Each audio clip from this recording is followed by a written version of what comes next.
Დაკლავს საქართველოს ანაგლიაში მომავლის ბანაკში მიმდინარე წელს 7 ეტაპად 2000-ზე მეტი მოზარდი დაისვენებს სპორტისა და ახალგაზრდულ საქმეთა სამინისტროს ინფორმაციით მათი ასაკი 14-დან 18 წლამდეა.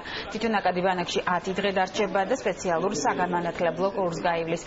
ბანაკის ტერიტორიაზე წელს სარეაბილიტაციო სამუშაოები ჩატარდა, გაიწმინდა ტერიტორია და მოწესრიგდა საცხოვრებელი და საკვები ობიექტები. ერთიანი ძალის ხმევით ბავშვებიდან იყო დიდი სურვილი ბანაკის არსებობის.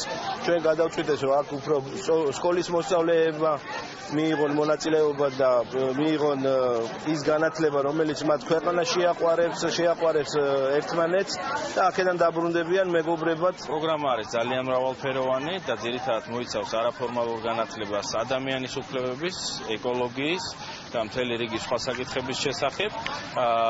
პირველი ნაკადი უკვე ადგილზეა და უსურვებთ მათ წარმატებულ დასვენებას და ასევე წარმატებულად მთელი იმ კურსის გავლას, რასაც მოიცავს აღნიშნული პროგრამა.